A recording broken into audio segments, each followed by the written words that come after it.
¡Atención México! Sheinbaum pulverizó a Calderón en su propio aniversario. El hombre que celebraba en redes sociales su victoria de hace 20 años acaba de recibir la respuesta que nunca esperaba, con matemáticas, con actas y sin misericordia.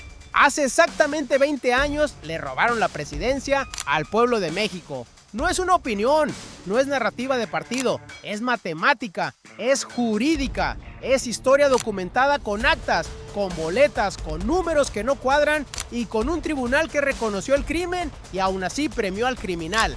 Hoy, Claudia Sheinbaum ejecutó algo que ningún presidente o presidenta de este país se había atrevido a hacer desde una conferencia mañanera. Abrió el expediente completo, con fechas, con nombres, con cifras exactas, y lo hizo desde Morelia, Michoacán, el mismo estado donde Felipe Calderón, recién llegado al poder de forma espuria, se vistió de militar para anunciar una guerra que no era contra el narco, era contra su propia ilegitimidad. Pero hay algo que los noticieros no te van a decir.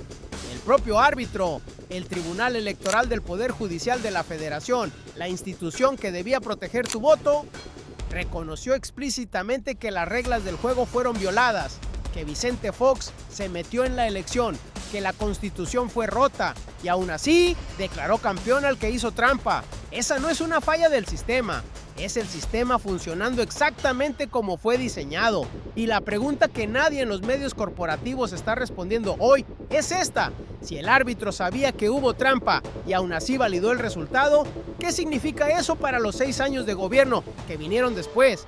¿Qué significa para la guerra que mató a más de 120,000 personas? ¿Qué significa para Genaro García Luna, hoy condenado en Estados Unidos por trabajar para el cártel de Sinaloa mientras era el jefe de seguridad de Calderón? Esa pregunta ya tiene respuesta en el análisis de Sheinbaum y es la que los medios no quieren publicar. Para entender la magnitud de lo que acaba de ocurrir, hay que retroceder al México de 2006, no al México que los libros de texto del viejo régimen describen, al México real. Era un país donde la alternancia política había llegado en el año 2000 con Vicente Fox y el PAN, vendida como la gran transición democrática después de 71 años del PRI. Los medios corporativos celebraron, las élites financieras celebraron, Wall Street celebró, pero debajo de esa celebración había un acuerdo no escrito: cambiar de partido para no cambiar nada. El modelo neoliberal seguía intacto, la concentración de riqueza seguía intacta, el control mediático seguía intacto, y cuando apareció Andrés Manuel López Obrador, un político que sí quería cambiar las reglas del juego, el sistema activó todos sus mecanismos de defensa. Primero intentaron borrarlo del tablero antes de la elección, le inventaron un delito cuando era jefe de gobierno del Distrito Federal. Lo sometieron a un proceso de desafuero diseñado para inhabilitarlo legalmente y que nunca pudiera llegar a las urnas. Fox tuvo que echarse para atrás cuando la presión popular fue demasiado grande. Pero el sistema no abandonó el plan, solo cambió de táctica. Y entonces llegó el dato que lo cambió todo. Si no podían eliminar a AMLO antes de la elección, lo eliminarían durante la elección. Y para eso necesitaban 3 cosas: medios, dinero y maestros de casilla. Las 3 las tenían. Los organismos empresariales financiaron una campaña de calumnias sin precedente en la historia electoral de México. Los medios corporativos la amplificaron y el Sindicato Nacional de Trabajadores de la Educación, el SNT de Elba Ester Gordillo, puso a sus agremiados en las mesas de casilla con instrucciones precisas. Esto no es especulación.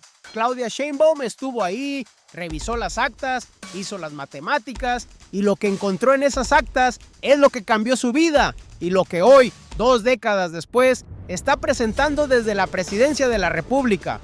Calderón no era un político estúpido, era un político arrogante que calculaba con el manual viejo, y el manual viejo decía: en México, el que controla el conteo, controla la elección, el que controla la elección, controla el país, y el que controla el país, controla la historia. Se equivocaron de forma catastrófica. El primer error lo cometieron en julio de 2006, cuando las movilizaciones populares llenaron el Zócalo y la Avenida Reforma con la exigencia de voto por voto, casilla por casilla.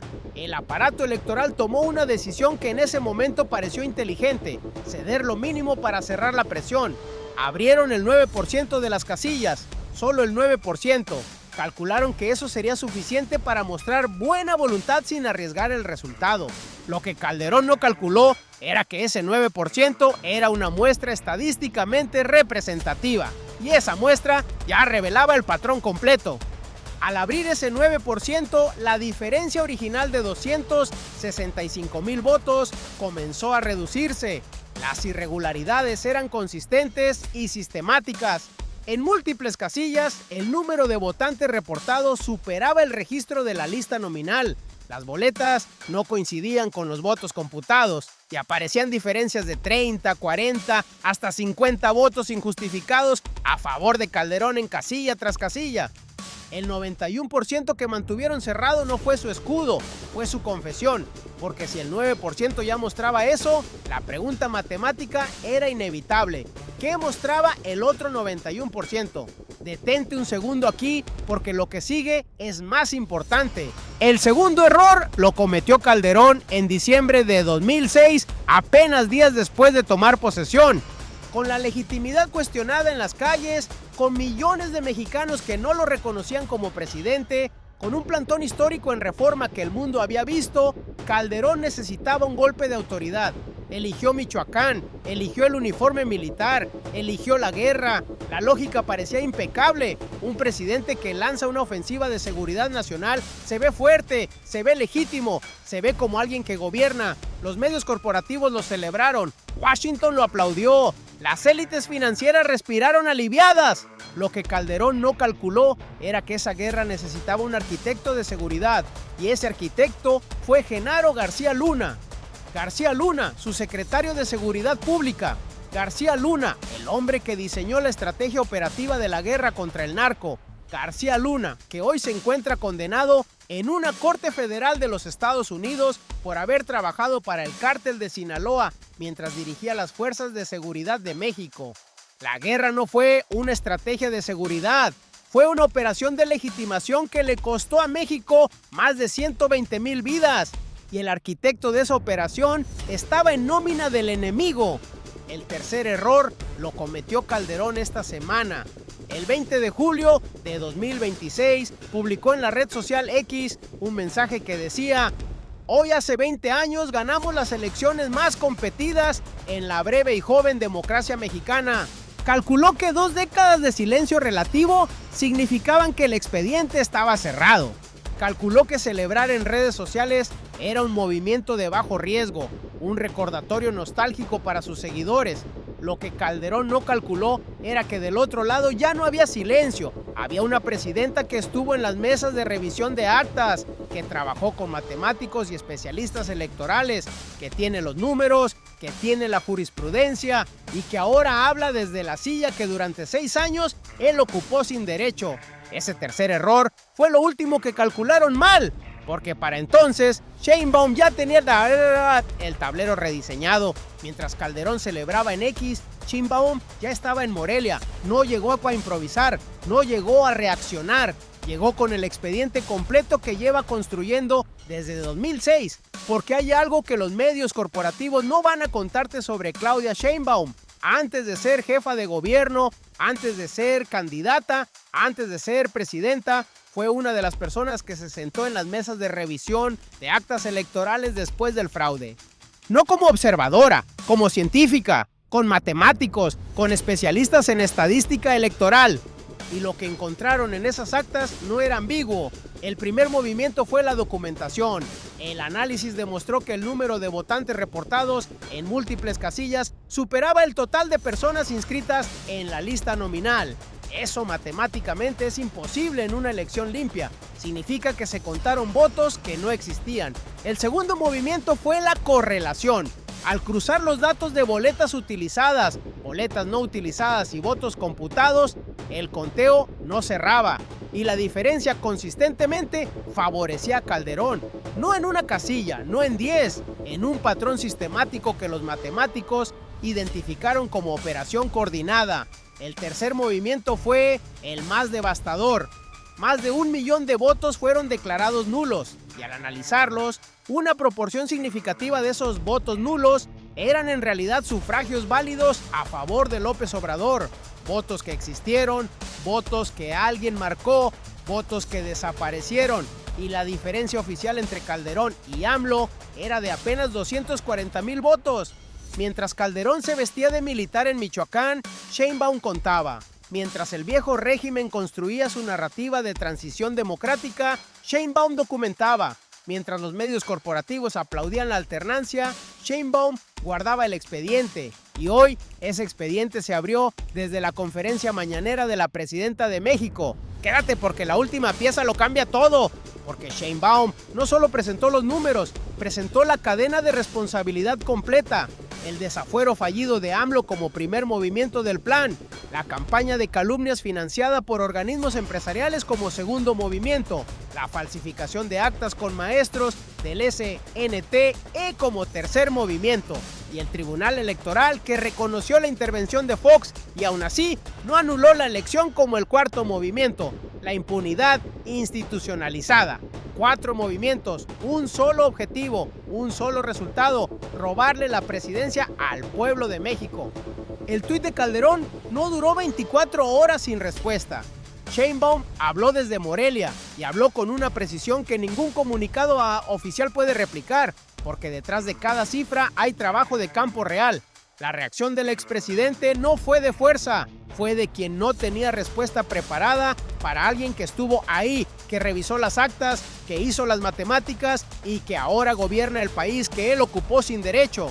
Pero la historia más olvidada de ese fraude no es la de los políticos, es la del maestro, el trabajador del SNT que fue asignado como funcionario de casilla, el docente que llegó a su mesa de votación con instrucciones que no había pedido, parte de un acuerdo político entre Calderón y Elba Ester Gordillo que se negoció por encima de su cabeza y de su dignidad.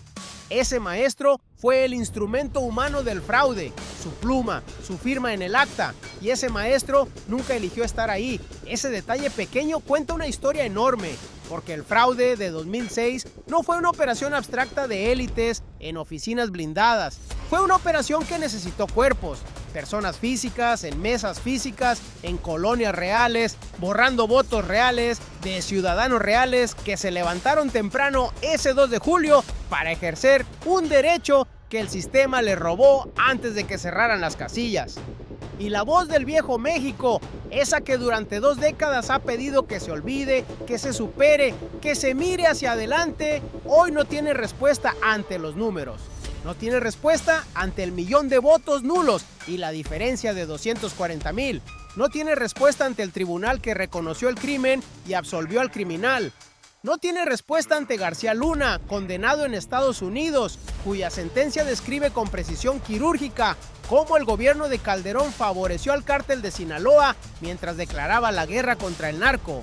México ya no está solo frente a su propia historia. Tiene una presidenta que la conoce desde adentro. Lo que Sheinbaum presentó hoy no fue una respuesta a un tuit, fue la apertura pública de un expediente que lleva 20 años construyéndose. Y cuando lo ves completo, cuando ves todas las piezas juntas por primera vez, entiendes que el fraude de 2006 no fue una improvisación, fue un mecanismo de relojería, diseñado con anticipación, ejecutado en fases, protegido por instituciones. La primera pieza era el desafuero. Sin ella, el resto no funciona. Si López Obrador quedaba inhabilitado legalmente antes de la elección, no había necesidad de falsificar actas. El sistema podía presentarse limpio ante el mundo. Fue el movimiento más elegante del plan, usar la ley para destruir al candidato que amenazaba el orden neoliberal. Pero la presión popular lo impidió. Fox tuvo que echarse para atrás y ahí el plan tuvo que activar su segunda pieza. La segunda pieza era la campaña de calumnias, financiada directamente por organismos empresariales, amplificada por los medios corporativos que hoy siguen operando en México, diseñada para instalar en la mente del votante la imagen de un candidato peligroso, radical, venezolano, un peligro para México. La frase que se repitió en millones de pesos en publicidad, pagada por quienes tenían más que perder si el pueblo ganaba. Juntas, estas dos piezas debilitaron la ventaja de AMLO, pero no la eliminaron, y entonces activaron la tercera pieza, la que nadie quería ver. La tercera pieza fue la falsificación sistemática de actas con funcionarios de casilla del SNTE, bajo el acuerdo político entre Calderón y Elba Ester Gordillo, y es la que hace el movimiento irreversible, porque una vez que el acta está firmada con números falsos, el voto desaparece para siempre dentro del sistema que debía protegerlo. Y aquí es donde la jugada se vuelve imparable, porque hay una cuarta pieza que el análisis de Sheinbaum revela con claridad devastadora. La cuarta pieza fue el Tribunal Electoral. La institución que debía ser el último muro de protección del voto ciudadano reconoció en su propia resolución que Vicente Fox violó la Constitución, que el presidente en funciones intervino en el proceso electoral, que las reglas del juego fueron rotas por quien tenía la obligación de protegerlas. Y aún así, no anuló la elección. El árbitro vio el foul, lo documentó y siguió el partido. Eso no es una falla institucional aislada, es la arquitectura completa del sistema neoliberal funcionando como fue diseñado. Cada pieza protege a la siguiente y al final el resultado se sostiene no porque sea legítimo, sino porque las instituciones de impunidad lo blindaron. Pero lo que Washington no quiere que sepas es esto, ese modelo, el del fraude institucionalizado, el del árbitro cómplice, el de la guerra de legitimación, no fue solo un capítulo mexicano, fue el manual del unilateralismo hegemónico aplicado en el patio trasero. Y hoy, desde la presidencia de México, una mujer que estuvo en las mesas de revisión de actas está nombrando ese manual en voz alta, por primera vez, desde el poder, con los datos en la mano. Detente un segundo y procesa lo que eso significa, porque lo que Sheinbaum hizo hoy no es un ejercicio de memoria histórica, es una reescritura oficial de la historia reciente de México y tiene 3 dimensiones que los noticieros de siempre no van a desarrollar. Para el ciudadano mexicano, esto significa algo concreto y personal. Si votaste el 2 de julio de 2006, existe una probabilidad matemáticamente demostrable de que tu voto fue alterado. No perdido, no extraviado, alterado, por alguien con una pluma en una mesa con instrucciones precisas. Más de 1 millón de votos fueron declarados nulos ese día. La diferencia oficial fue de 240,000 sufragios. Los matemáticos que trabajaron con Sheinbaum demostraron que una proporción significativa de esos votos nulos eran votos válidos a favor de López Obrador. Eso no es historia, eso es tu voto, eso es tu decisión soberana. Borrada. Para México como nación, esto cambia el marco de interpretación de un sexenio completo. Si Calderón llegó de forma espuria al poder, entonces la guerra contra el narcotráfico no fue una política de seguridad, fue una operación de legitimación que el pueblo pagó con sangre. Más de 120,000 muertos en 6 años, decenas de miles de desaparecidos, comunidades enteras destruidas, y el arquitecto de esa operación, Genaro García Luna, está hoy condenado en Estados Unidos por haber trabajado para el cártel de Sinaloa. Eso explica el movimiento. Lo que sigue explica la magnitud. El propio cártel de Sinaloa, que Calderón decía combatir, fue el cártel que su gobierno favoreció. El Chapo Guzmán se escapó de prisión apenas inició el gobierno de Fox y no fue capturado sino hasta 2014, a 2 años del fin del gobierno de Calderón. No es coincidencia, es patrón. Para el mundo, México está sentando un precedente que ningún gobierno del sur global se había atrevido a establecer desde el poder del Estado. El orden unipolar no está en crisis, ya murió, y desde sus cenizas, México está ayudando a escribir las reglas del nuevo mundo. Un mundo donde los gobiernos de la Cuarta Transformación nombran en voz alta lo que el manual hegemónico hacía en silencio, donde la soberanía no es una palabra de discurso, es una línea roja que se defiende con datos, con jurisprudencia y con la memoria de un pueblo que no olvidó. Hubo una frase hoy en Morelia, que no fuera un accidente, no fue improvisación, no fue emoción, fue una sentencia construida con la precisión de quien lleva 20 años esperando el momento exacto para pronunciarla desde el lugar correcto. Claudia Sheinbaum dijo: Calderón por 6 años usurpó la presidencia, y lo digo con toda certeza, eso fue lo que ocurrió hace 20 años. 4 oraciones, ningún adjetivo innecesario, peso histórico en cada sílaba. Pero lo más poderoso no era lo que se veía. Cuando dijo usurpó, no estaba usando un término político, estaba usando un término jurídico. Usurpación es un delito, tiene nombre en el Código Penal y una presidenta en funciones que lo pronuncia desde una conferencia mañanera no está opinando. Está estableciendo un registro histórico oficial desde la más alta investidura del Estado mexicano. Cuando dijo, con toda certeza, no estaba expresando convicción personal. Estaba señalando que detrás de esa afirmación hay evidencia, las actas revisadas, los matemáticos consultados, la jurisprudencia del propio Tribunal Electoral que documentó las violaciones sin anularlas. No estaba hablando solo de 2006. Estaba enviando un mensaje directo a todos los actores que participaron en ese fraude y que hoy siguen operando en la vida pública y mediática de México. Y la declaración fue también un mensaje para los que durante 2 décadas pidieron silencio, para los medios corporativos que llamaron mal perdedor a AMLO, para la élite financiera que apostó por Calderón porque protegía sus contratos, sus monopolios, sus privilegios, para los analistas que escribieron que México había madurado democráticamente con la alternancia del año 2000. Todos ellos sabían, algunos participaron, y hoy la presidenta de México los nombra sin nombrarlos, que es la forma más contundente de nombrarlos.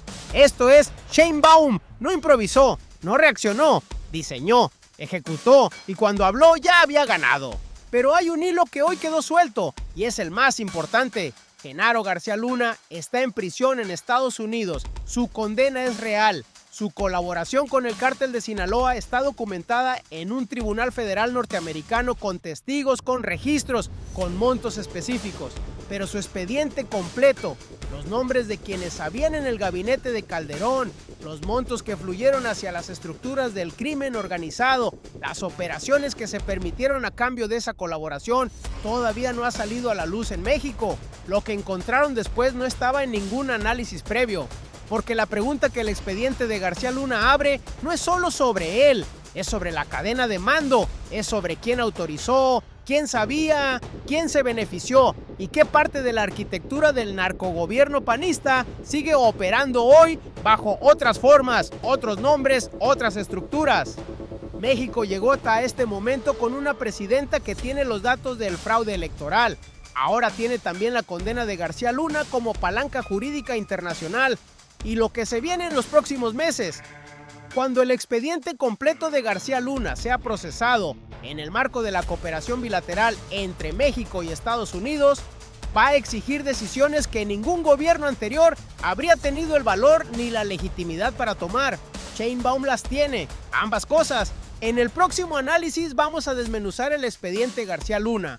¿Qué contiene? ¿Qué nombres aparecen en los testimonios del juicio? ¿Y qué significa para la posición de México en la negociación de seguridad bilateral con Washington? Porque lo que está a punto de pasar en esa mesa va a cambiar la historia del combate al crimen organizado en América del Norte y vas a querer estar aquí cuando ocurra.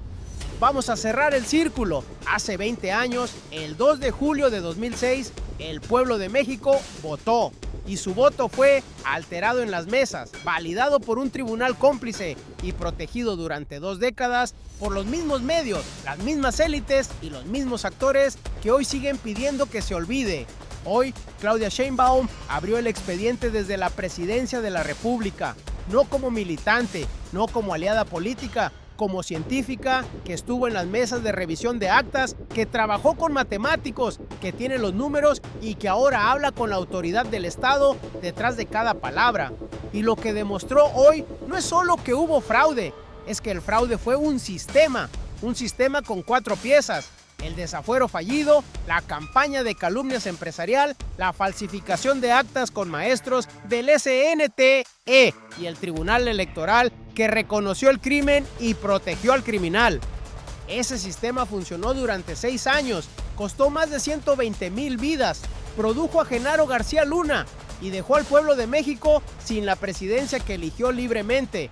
Hoy ese sistema tiene nombre, tiene fecha, tiene responsables. Si este análisis te abrió los ojos sobre lo que realmente está en juego, lo que los noticieros de siempre nunca te van a contar con esta profundidad, dale like ahora mismo. Cada like le dice al algoritmo que este tipo de contenido importa, el que no te van a dar los medios corporativos que durante 20 años protegieron esta historia. Suscríbete al canal y activa la campana, Porque lo que viene en los próximos días, el expediente García Luna, la negociación bilateral, las decisiones que Sheinbaum va a tener que tomar, va a necesitar análisis así de profundo y vas a querer estar aquí. Una última pregunta para los comentarios. ¿Crees que Calderón debería enfrentar consecuencias legales en México por lo que el propio Tribunal Electoral documentó? ¿O el tiempo ya cerró esa puerta? Escríbelo abajo, porque esa conversación, la que los medios siempre evitaron, empieza aquí. El 2 de julio de 2006, el pueblo de México votó y tardó 20 años en tener una presidenta que lo dijera desde Los Pinos con los datos en la mano. Qué momento para estar vivos y ser testigos de esta transformación.